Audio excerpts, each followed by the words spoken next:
I just love ad hominem attacks, gaslighting, so forth. They are the gifts that keep on giving.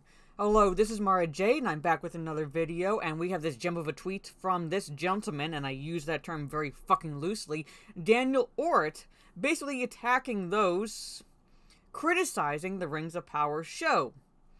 Rings of Power is one of those shows where the internet seems definitely packed with people whining about it, so he's equating actual constructive criticism of this series with whining, pretty much. So if you criticize this show at all, you're just whining about it. And yet all the actual normal people in the real world with actual lives who I talk to about it are just having a great time with the show. And he follows that up with pleasant reminder that screaming about how a fantasy TV show has betrayed your childhood is truly the exclusive domain of the consummate basement dweller.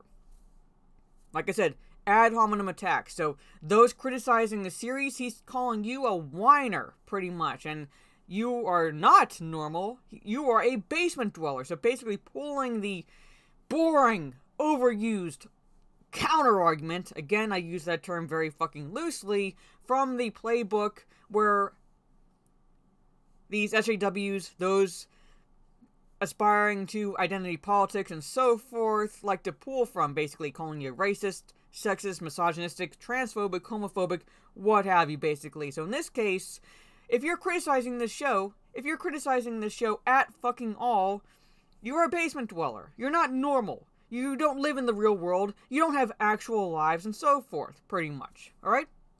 So let's just take that normal, alright?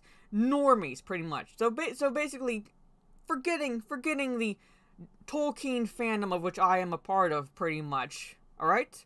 Forgetting that aspect, those who are criticizing this series based on lore breaking in general. Let's just take the normie audience, pretty much. Let's just take the normie audience, alright? So I quote tweeted him and said, Cope-harder, and I added these images, okay?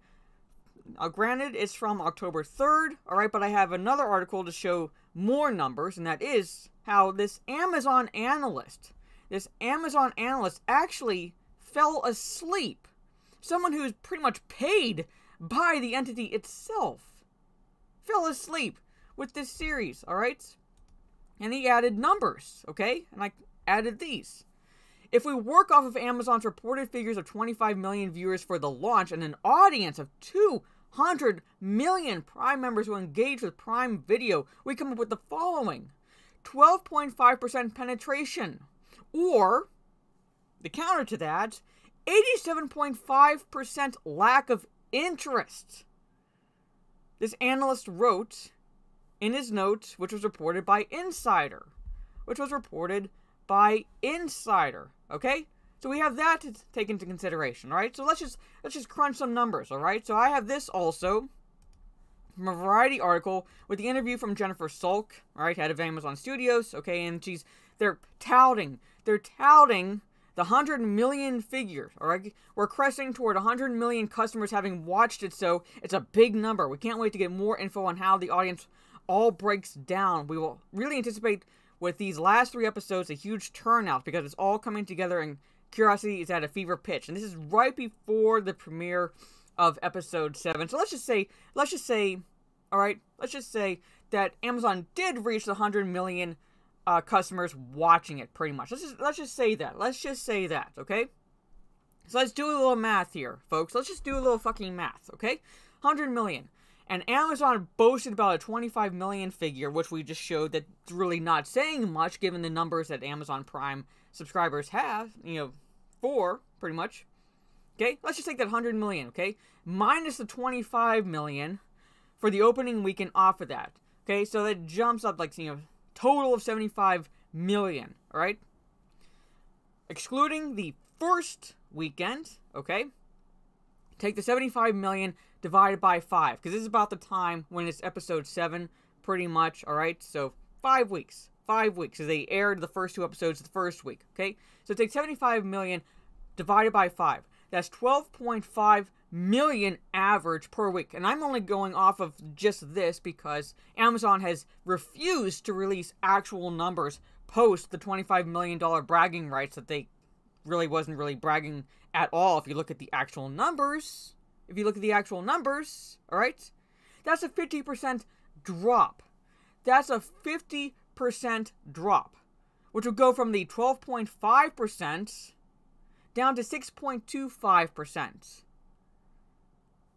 6.25% is not anything to fucking brag about, considering the numbers that Amazon brings in with the Prime subscribers.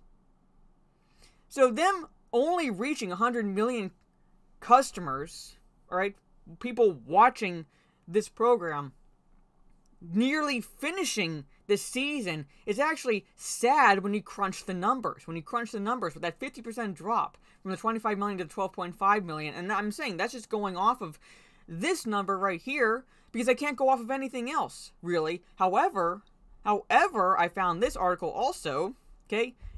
Why Amazon analysts fell asleep watching the Rings of Power, okay? So let's just scroll down here. We're getting numbers, actual numbers, okay? If we marry the audience score, then we get the following. 9.5 million viewers liked it, which is 38% of the 25 million. So going off of the 38% audience score, alright?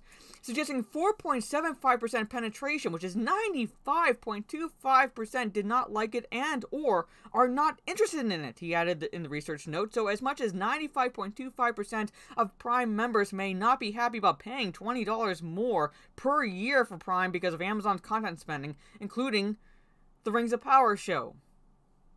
The Rings of Power show, alright?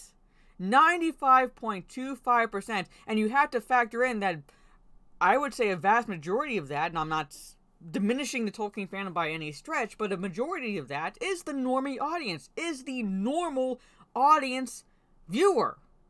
Is the normal audience viewer that this asshole is claiming is enjoying the show.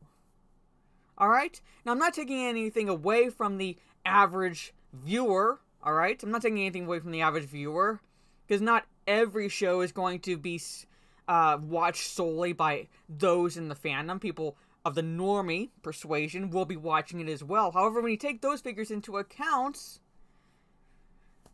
they are the minority. They are the minority. And if you like this show, God fucking speed to you. I really don't give a shit if you like it or not, pretty much.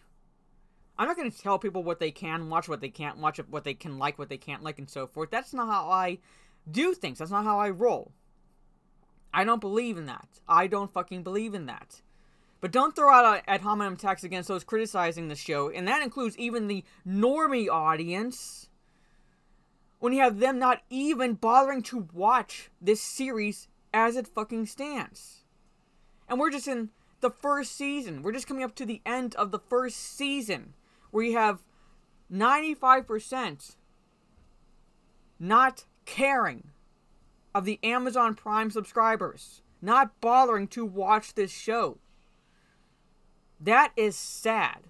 That is sad. So this man here, and again I use that term really fucking loosely, is claiming that normal people in the real world with actual lives are having a great time with the show, which makes us, those criticizing, as he puts it, whining about the series, abnormal, alright? And if criticizing the show, if actually taking the time to look at it from an analytical perspective, excluding the lore breaking, I'm not diminishing that, but excluding the lore breaking, the bad writing, the bad pacing, the poor character development, or inconsistent character development, tonal inconsistencies, and so forth, blatant use of nostalgia, and so forth. If that makes me abnormal, then I don't want to fucking be normal in this man's case. I don't want to be fucking normal. Alright? Because I don't blindly seal clap just because some entity, in this case Amazon, stamps something, the brand name, the IP name, on something I love onto a series. Just because they stamp Lord of the Rings onto this does not make it Lord of the Rings, does not make it Tolkien at fucking all. And I'd rather be abnormal in this case than normal like Daniel Orrit here.